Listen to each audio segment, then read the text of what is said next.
Say goodbye to the 8-hour rule, sleeping in increments of 90 minutes. We've all heard the saying, you need to get your 8 hours of sleep. So you go to bed, set your alarm, and 8 hours later you wake up still feeling tired. So you go through your day waiting for your caffeine to kick in from your coffee, and you just blame it on, oh, you're not a morning person. Well, what if I was to tell you that the 8-hour rule was a lie, and that the only way to wake up feeling refreshed every day was by sleeping in increments of 90 minutes? The purpose of my speech today is to teach you about the social and health benefits of changing your sleeping patterns so that you wake up every morning feeling better rested. But why believe me? Well, I've been using this sleeping pattern for 2 years now, and every morning I wake up feeling more awake, more alert, and more productive. 3 key lessons I learned in order to change my sleeping patterns. 1, understanding what the sleep cycle is and how it works. 2, understanding the power of 90 minutes. And 3, understanding the effects of REM sleep on your attitude. So let's get started. So first and foremost, what is the sleep cycle? According to sleep.org, the sleep cycle is a 5-stage process of what goes on in your mind and in your body while you're sleeping. In stage 1, the brain releases alpha and theta waves, which work by slowing your eye movement and your muscle movement to put you into a light sleep. In stage 2, your brain is still releasing those same alpha and theta waves, but at a higher frequency called sleep spindles. These sleep spindles work by activating your brain to produce a more tranquil state of mind in order to prepare you for a deeper sleep. In stage 3, you are in that deep sleep. This is when the brain is producing slow delta waves, which work by slowing your eye movement and your muscular movement entirely. It's almost like a sleep paralysis. And in this stage, you are ready to move into stage 4, the restorative stage. In stage 4, your body restores itself, so the muscles and tissues that have been overworked throughout the day, those get healed. It increases growth and development in your body. There's a boost in immune function, and your energy is built up for the day before and stored to be used for the upcoming day. This is arguably the most important stage of sleep for securing your body. Then stage 5 is the most important stage of sleep for your mind. According to Cleveland Clinic, stage 5, REM sleep, which stands for rapid eye movement, is the stage in which you dream and the stage in which the information you learn throughout the day is analyzed, consolidated, and transformed into long-term memories.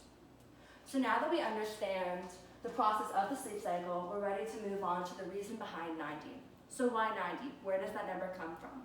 Well, according to Functional Medical Institute, 90 minutes is the amount of time it takes to complete one sleep cycle.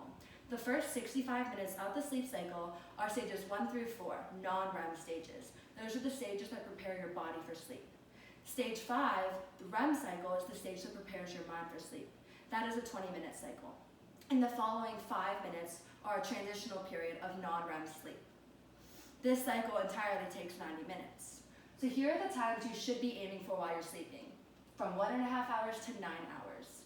So where does 8 stick in there? Well, it doesn't. 8 hours is not an increment of 90 minutes. So when you sleep for 8 hours, you're knocking off 60 key minutes of that sleep cycle, completely foregoing stage 3, stage 4, and stage 5. So your body never officially restores itself and your mind never fully rests. This is the importance of 90. So now that you understand why we must sleep for 90 minutes, now you can understand the effect it has on your attitude.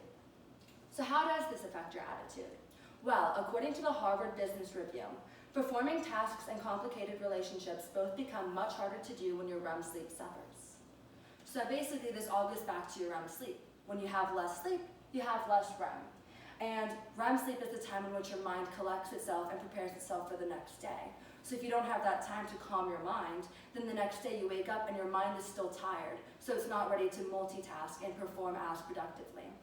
Secondly, you have disproportionate amounts of REM when you're sleeping. So let's say in the course of one night, you sleep for 6 REM sleep cycles. So stage 1, you could spend anywhere from 18 to 22 minutes in REM sleep, the median being 20 minutes. But you're probably going to be on the lower end of that range because you've just begun sleeping. Your body is still getting adjusted into that sleep. By sleep cycle number 6, your body is well into a deep sleep and you're getting that full 20 to 22 minutes of sleep. So the amount of time you're missing in between those stages differentiates. So by cutting off those sleep cycles, you're doing your body a disservice. So now that you understand the effect this has on your attitude, we can talk about the overall adjustment this will do to your body. So in conclusion, you understand now what it takes to be in the sleep cycle, the power of 90 minutes, and the overall effect this has on your attitude. So I offer you a challenge. Tomorrow, if you don't have an early morning class or an early job to be at, don't set an alarm when you go to sleep. Take note of the time you go to bed and take note of the time you wake up, and see if that lied within an increment of 90 minutes. 9 times out of 10, you'll be surprised that it was. If you do have a job, set your alarm for an increment of 90 minutes and take note of the feeling you have when you wake up. If you feel much better rested, well, you know that this is true. If you didn't, try it for a couple of nights and just wait out the period and see if it works for you. Following this theory, you can be sure to kiss your kinkiness goodbye and wake up feeling much better rested. Does anybody have any questions for me? I do. What is the most important stage of sleep? Okay, so that's arguable. So stage 4 is the sleep cycle. Stage 4 is the stage in which your body restores itself. So a lot of people say that's the most important because that's when your muscles and tissues are healing. But stage 5, that's when your mind is healing. So either stage 4 or stage 5, it just depends. But stage 5 has a lot more pull on your attitude than stage 4 does. Oh, thank Do you have a question? Yeah, how does this impact napping? Okay, so because sleep cycles are 90 minutes, when you go to take a nap, you should be aiming more towards a 1.5-hour nap or a 3-hour nap. But napping for 2 hours or 4 hours will just make you more tired throughout the day. So as long as you're still sticking with a 90-minute increment of time, napping is completely fine. Thank you. Oh my gosh, that was wonderful.